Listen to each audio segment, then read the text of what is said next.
I'm 28, and my name's Adam. I haven't spoken to my parents in over a year. That sentence alone feels surreal, considering I used to be the kid who waited up every night just to say goodnight to them. I thought maybe if I tried hard enough, good grades, trophies, even the perfectly timed jokes at the dinner table, maybe I'd get what my brother, Darren, seemed to be born with: their approval. Darren's 31 now, and to my parents, he's always been the one. Star athlete, smooth talker, the kind of guy who posts a selfie in a suit and gets 800 likes before lunch. And to be fair, Darren's not a villain. He's just a golden boy who never had to fight for anything. When he got promoted to regional VP at some mid-tier marketing firm, my parents threw a party so extravagant you'd think he cured cancer. Champagne, catered sushi, a string quartet in the backyard. The highlight? They gifted him a Rolex in front of everyone, my dad raising his glass and saying, "To our pride and joy." That same week, I got a card in the mail. My birthday card. A flimsy piece of stock paper with a printed message, not even handwritten, that said, "Maybe next year you'll make us proud." That was it. No love, mom and dad. No check. No call. Just a line that might as well have said, "You're still not enough." I sat in my apartment, the card still open on the kitchen counter, while my phone buzzed with Instagram photos of Darren in his tuxedo, mom hugging him like he just returned from war. I wanted to throw the card out, but I couldn't. Not because I wanted to keep it, but because I needed to remember. I needed to stop pretending that one day they'd wake up and see me. They didn't know I had spent the last 5 years building something they could never wrap their heads around. See, I didn't go the traditional route. No 9 to 5, no big-name employer to brag about at country club brunches. I co-founded a tech startup in AI security. For the first couple of years, I lived off instant noodles and ran code until my eyes felt like sandpaper. No holidays, no birthdays, just grind. And then, after we landed a deal with a Fortune 500 company, things exploded. I got headhunted by a global firm looking to buy out our IP. The deal closed last month. My signing bonus? $1.2 million, not counting equity. When the wire hit, I didn't feel joy. Not at first. Just silence. I stared at the number and thought of every time I'd walked out of a school play, a science fair, a debate tournament, and saw no one waiting for me. You're too sensitive, when I try to speak up.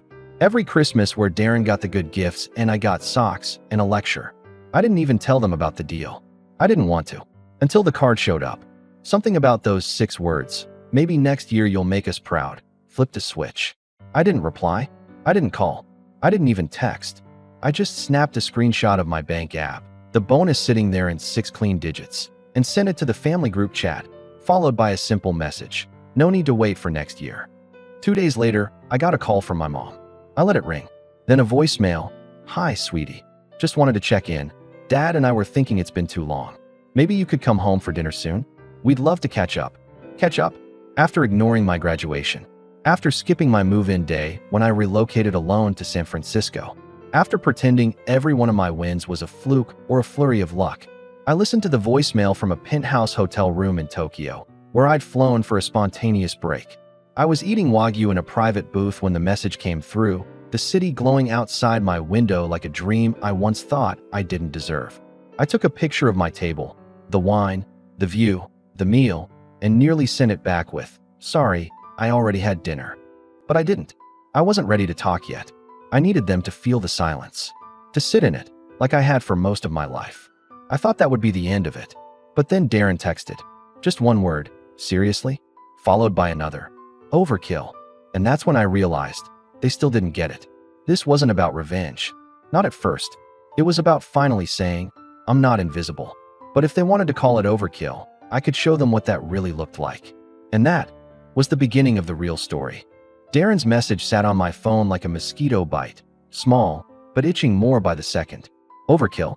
For a moment, I stared at it, trying to make sense of what he thought was so excessive. Was it the screenshot?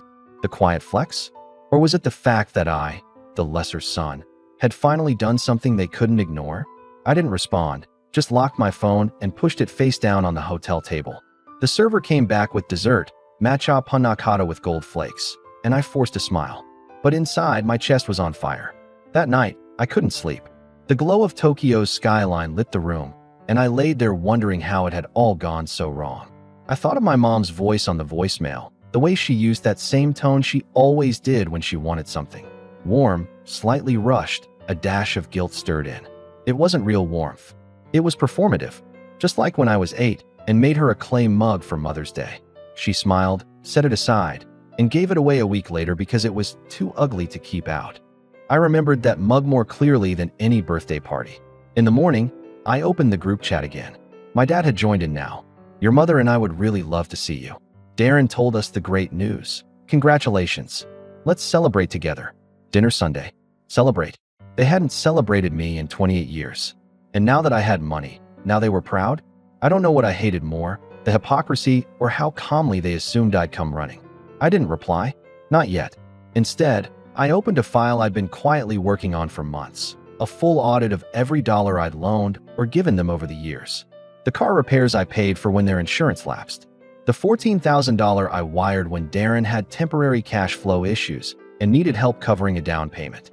The time I paid their property taxes without telling them, just because I'd overheard my mom crying in the kitchen. Total, $83,571.43. I attached the spreadsheet and emailed it to myself with the subject line, "Receipts." Just in case. Back home, if you could even call it that, my parents lived in a nice 2-story place in Connecticut. Not extravagant, but clean, comfortable. Most of their comforts had quietly been padded by me. The Netflix subscription? Mine. The home security system? Also mine. The smart thermostat? Guess who? I never cared before. I did it because it felt like something. A way to stay part of the family when I felt like I wasn't.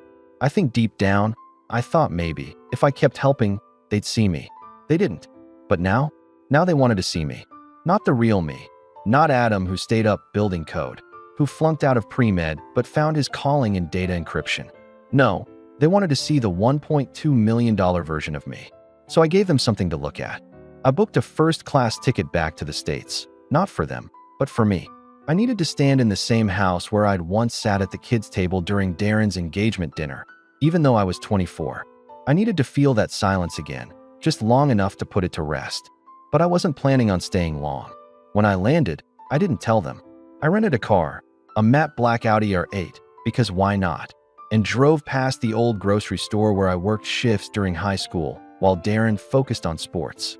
I parked in front of my parents' house just before sunset. The windows glowed like always, the porch light blinking like a beacon. I stood at the door for a full minute, my heart pounding like I was 16 again and about to be grounded. Then I rang the bell. My mom opened it. She gasped, "Adam, oh my God." She pulled me in for a hug before I could dodge. "You didn't say you were coming. This is such a surprise." Inside, the table was already set. Candles, wine, roast chicken. There were 3 plates, one for each of them, and one for me. "You must be exhausted," my dad said, walking in from the kitchen. "Long flight, huh? Come sit. We saved your seat." I looked at that seat for a long second. They talked, or rather, they talked at me, for nearly 15 minutes straight. How proud they were, how Darren told them everything, how funny it was that I kept all my successes a secret. I nodded, gave small replies. I didn't touch the food. I just watched them, watched how they smiled at me now, like I was finally something they could claim. Then my mom said it. The line that broke the dam. "You know," she said, "we always knew you'd do something great. You just took a little longer to blossom. But we always believed." I laughed. Actually laughed. A short, sharp breath that stopped her mid-sentence. "Believe?" I said, finally leaning back in my chair. "That's funny. I remember when I got into UC Berkeley and Dad asked if it was a clerical error. My dad looked uncomfortable. That was a joke. It wasn't funny." The table went quiet. I think that's when they realized I hadn't come for the chicken. I pulled out my phone and laid it on the table. Opened the gallery. Clicked on a picture I'd saved from Tokyo. The table, the meal, the view. I slid it across to them. "That's where I was when you called. That's where I ate, alone, while you were suddenly proud of me." My mom swallowed hard. "Adam, we didn't mean." "You did," I said. "You meant it every year. Every holiday I spent alone. Every achievement you ignored. You meant it when you sent that card." They stared at me, but I wasn't done. I reached into my coat pocket and pulled out the printed spreadsheet. My dad unfolded it, his eyes scanning the columns. "What is this?" he asked. "Just some numbers.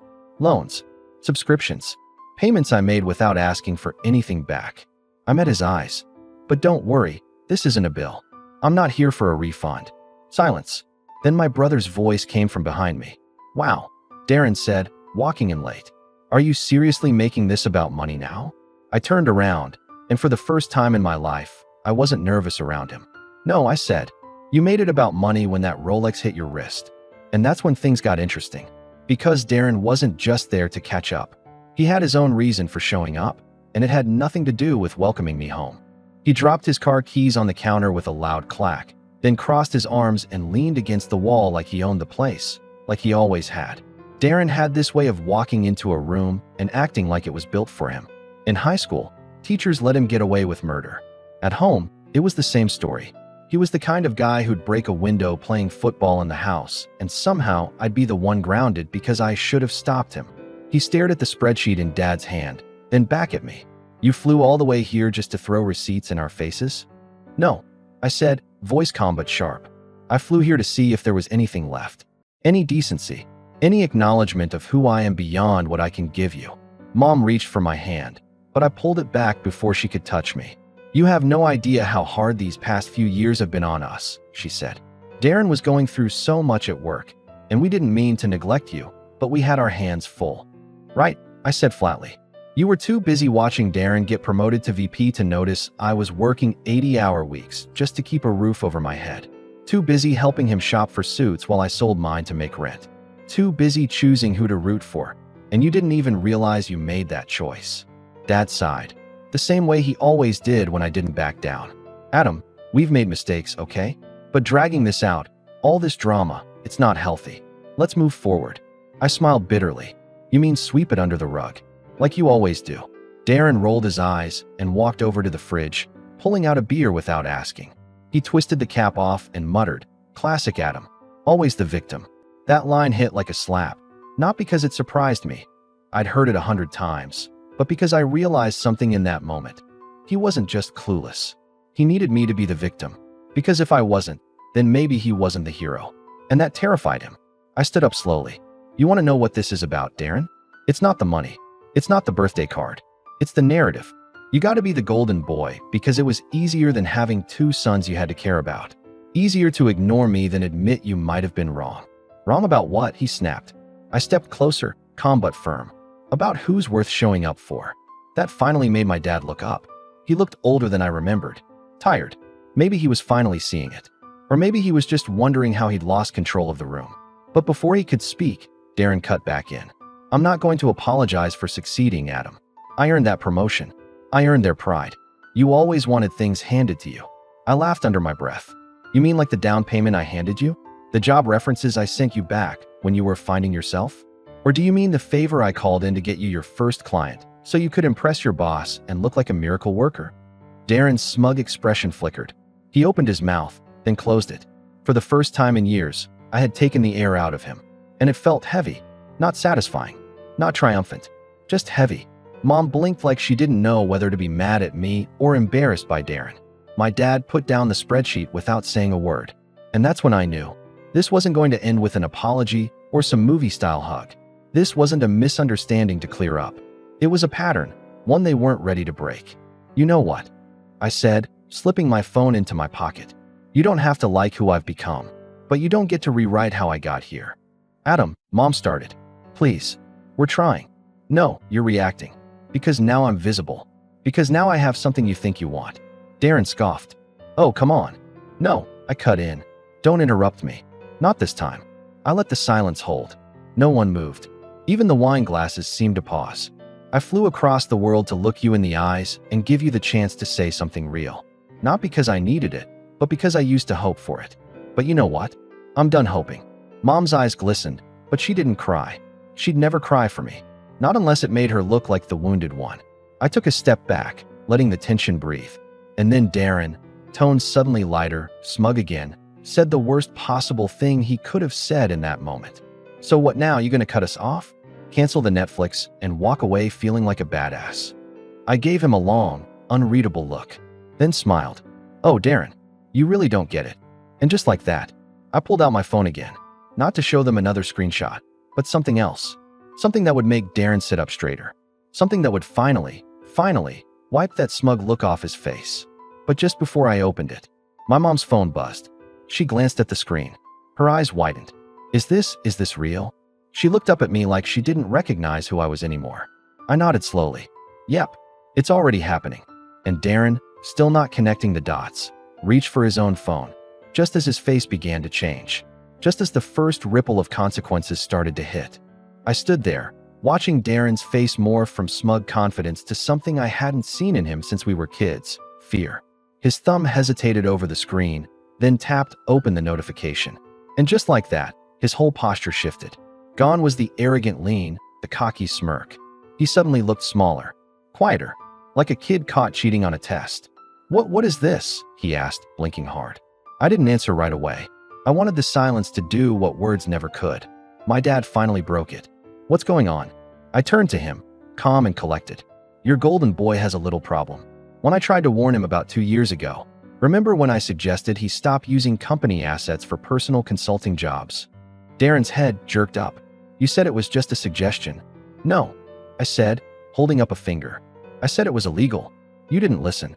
Mom looked between us, confused. "Adam, what are you talking about?" I stepped forward and placed my phone gently on the table. On the screen was a forwarded email from a legal firm, time-stamped earlier that day. I had blind copied myself on the message Darren's company received that morning, one that included evidence of data tampering, unauthorized client access, and screenshots of his activity logs, logs I had flagged and downloaded when I worked on that project under NDA, long before our buyout deal. I hadn't meant to keep them, but something told me, something always told me, that Darren would get sloppy. "I tried to protect you," I said, not looking at Darren. "I tried to keep it quiet. But then you ran your mouth and dragged me through the mud. And when the company started sniffing around for internal breaches, they reached out to me. Not you, not legal, me, because they knew I built the framework.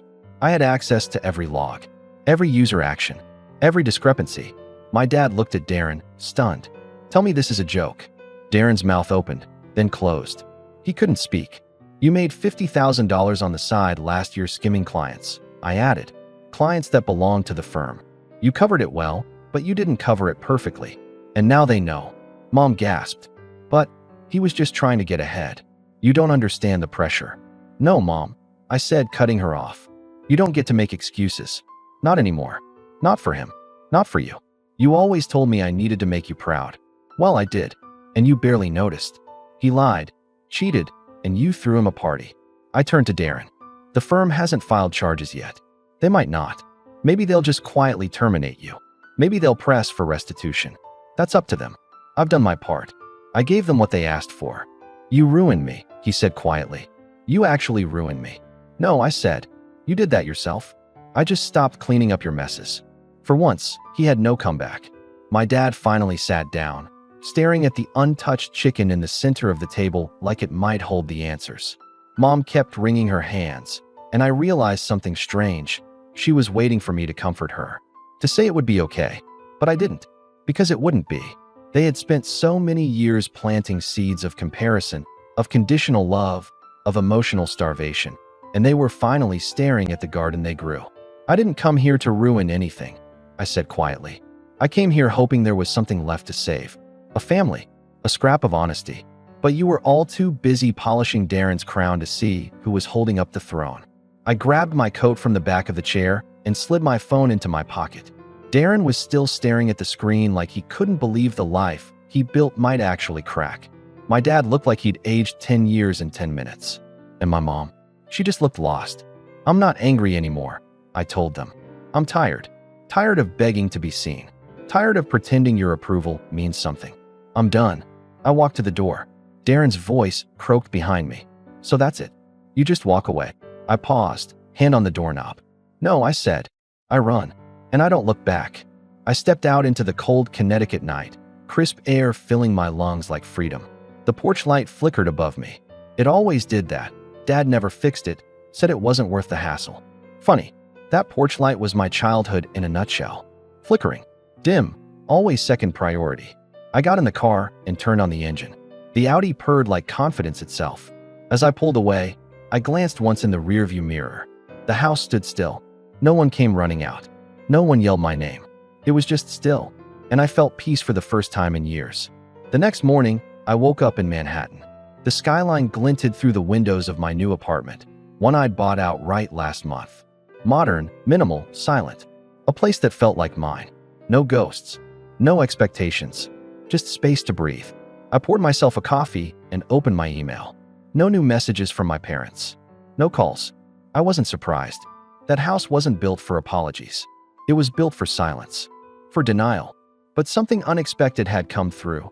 A LinkedIn message from an old high school friend. Someone I hadn't spoken to in over a decade.